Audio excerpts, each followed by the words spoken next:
All right, you're hyped. I'm hyped. Welcome into Football Friday, everybody. I'm Adam Merrill. And I'm Andre Johnson. And Adam, this is one of the most important parts of the season. It's where teams start shuffling around those standings and really fighting for playoff spots because, believe it or not, Adam, we are 3 weeks away from the playoffs. Playoffs? And that includes the two teams in our game of the week. Don't talk about playoffs. Xenia taking on Butler at Doug Adams Stadium. Both the Bucks and the Aviators 3-2 entering tonight. But Xenia would take control of this one early on. First drive of the game, Gavin McManus hits Juan Underwood over the middle. And he gets all the way down to the 38. A few plays later, 4th and 10. McManus looking end zone, and he drops that one right in the breadbasket of Trammell Wright. The Buccaneers take a 7-0 lead, but Adam, that's just the beginning. On the ensuing Aviator possession, Lucas Seibert looking to swing it over to his running back, but that's tipped by Trayshawn Sanders and intercepted by Trenton Lee. Trenton's going to take that one all the way back to the crib for an 80-yard pick six for the Fighting Megan O'Rourke's. Whoop, whoop. The student section decked out in pink is loving it.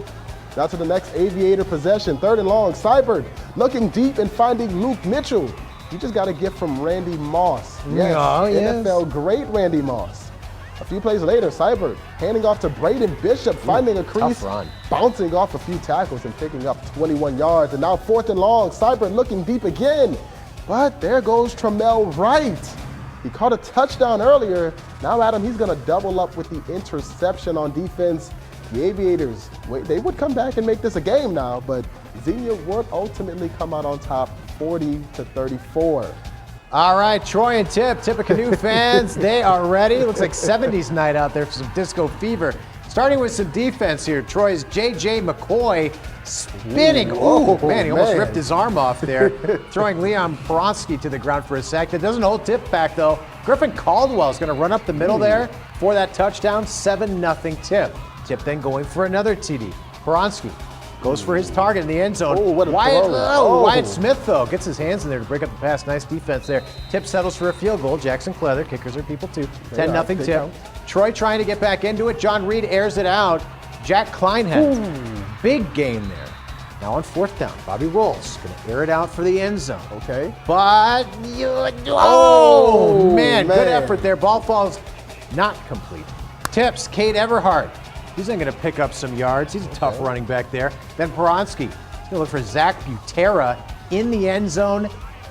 Nails it. Wow. Right there. Great play. Extends the lead to 17-0. Final score in this one. The Red Devils 31-16 over the Trojans. All right, let's look at some of the other scores around the Miami Valley. Stebbins, they beat Fairborn 38-0. Speaking of shutouts, Piqua all over Greenville 49-0. Man. Sydney wins this one 36-6 is your final there. To the G-Walk we go. Springboro hosting Springfield at home tonight. Let's get into the action. First play of the game, Adam. Panthers quarterback Sam Feldman rolling right, but he's picked off by Dalian Bradley. Dalian taking it the other way and brought down right before the end zone. You hate that as a defender, but the beautiful thing about this, Adam, 2 plays later, the Wildcats, they're going to go right back to Dalian Bradley. He got the interception, and now he is fighting his way into the end zone. A quick 7-0 lead for Springfield, and we've only been playing for a minute, people. Now Springboro back on offense, trying to forget that interception. Feldman airing it out again, but that's picked off this time by Christian McMillan. The Wildcats showing that they came to play. So Springfield taking over now. Tayshawn Smoot looking for somebody down the field. He's looking, no one's there, so he says, I'm going to do it myself. They say his name is Tayshawn Smoot, but Adam, that's looking like Tayshawn Smooth. Making his way into the end zone, and plenty more touchdowns would come from there.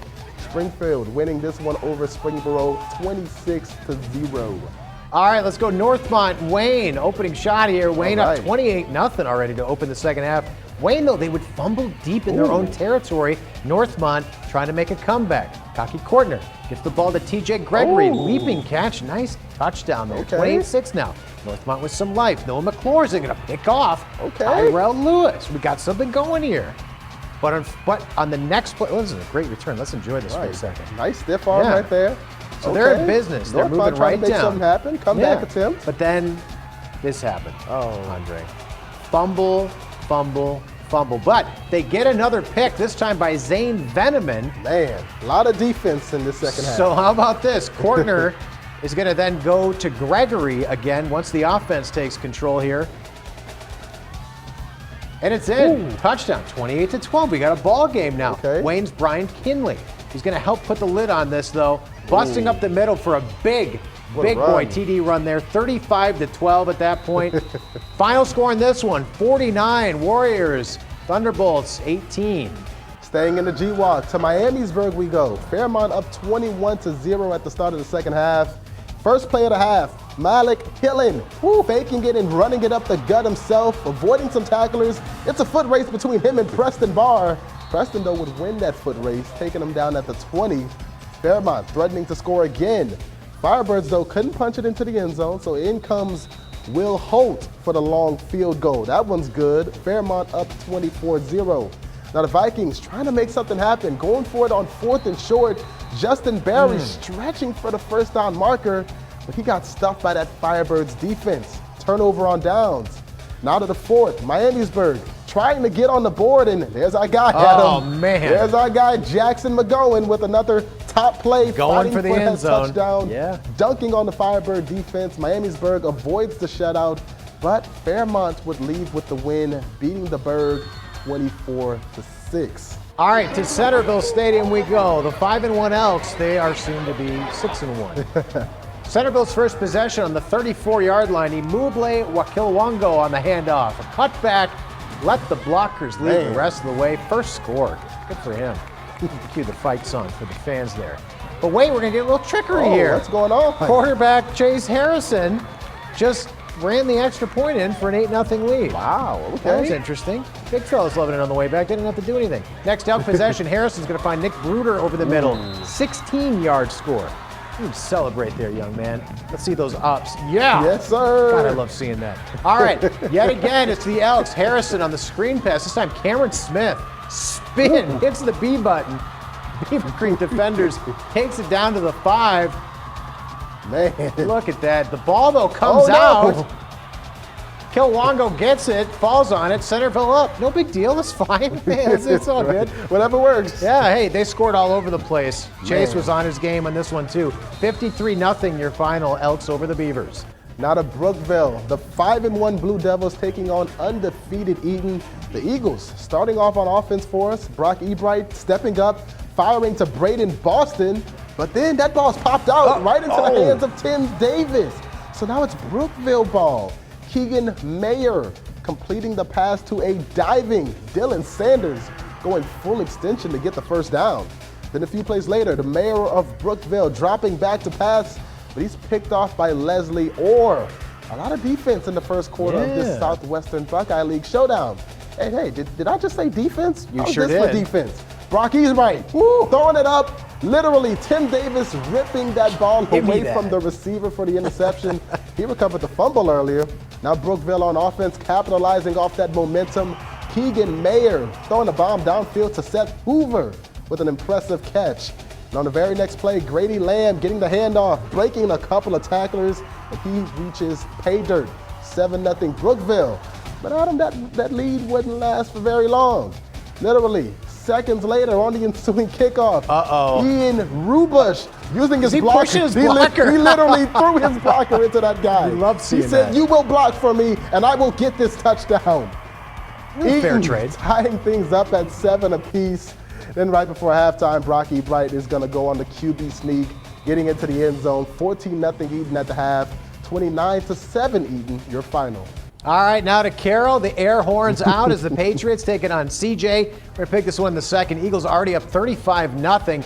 That is not enough for Josiah Payne, bringing the pain to that Carroll defense. Then on the very next play, well, that Payne train is going to keep rolling. Oh, yeah. He's going to get that carry up the middle and cuts it to the outside. Another big gain. Josiah Payne picking up 60 yards on 2 carries. That is a day. But he would not be the one to finish this one off. That honor goes to Walter Sledge. Yes. The Sledgehammer. Not refusing to go down into the end zone. Eagles fly into a 42-0 lead. That was the Sledgehammer's second touchdown of the day. And then right before the half, Luke Pitcher goes to who else? Of course. Sledge. Yes. Hammering his way through that Carroll defense. They were fired up in this one before finally getting pushed out of bounds. 30 seconds left. You know my favorite saying, if it ain't broke, don't fix it. Go right back to Walter Sledge, finding a lane up the middle, running through 3 defenders. He knows that he's pointing end zone. CJ would win big in this one. 63-7 is your final. Now to our Thursday Night Lights game from last night. Madison taking on Bellbrook. Before the game, Bellbrook said they wanted to start fast, and it doesn't get any quicker than this. First play of the game, Seth Burundi gets the toss, finds some room around the outside, and Seth's gonna bob and weave his way through that Mohawk defense for a 65-yard touchdown run. Seth just 2 weeks removed from breaking that single-game rushing record over at Bellbrook. Next drive, we're gonna fake it to Seth. We're gonna find Carson Labinski in the back of the end zone. Eagles take a 14-0 lead. All right, that's just the beginning. Later in the first, this time we'll go to the fullback, Nick Eaton up the middle, and look at the big guy. Wearing those Madison defenders like a winter coat, carrying them all the way to the 7-yard line, Adam. Oh my goodness. No one can break him down. A few plays later, He Nick. clearly does some squats, yeah. Oh, for sure, and he's going to finish what he started. Jeez. Running through a pair of arm Derrick tackles Henry and out there. finding pay dirt. Golden Eagles with a 21-0 lead, and Adam, that would really be the theme of the whole first half. Bellbrook working that wing T offense to perfection, running the ball down Madison's throat, winning 63-13. Now, let's look at some scores. We've got Alter losing to Dayton 31-0, Carlisle falling to Valley View, and Waynesville falling to Oakwood. Then we've got Tri-Village handing Arcanum their first loss of the season, 53-28. Then Trotwood shutting out Ponitz 42-0. And now we're going to take a look at our student section of the week. Oh, you know what? We'll get to that at 11. We're going to do our play of the week right here. This is Bellbrook Eaton, Brock Ebright. Watch this young man. He's going to throw it up there, but it's going to be picked off by Brookville's Tim Davis, ripping it away from the defender. I think we can say literally on that one. Literally ripping it from the defender. Man, look at it in slow motion. That's crazy. We had some great football tonight. I tell you, the last few weeks, you can tell the energy, the intensity is continuing to ratchet up. Because they know playoff time is coming. Everybody wants to play into November and late October. They got to get those edges smoothed out. And we're going to do this all again at 11 people over on ABC 22. Join us there. I will. Oh, I know you will.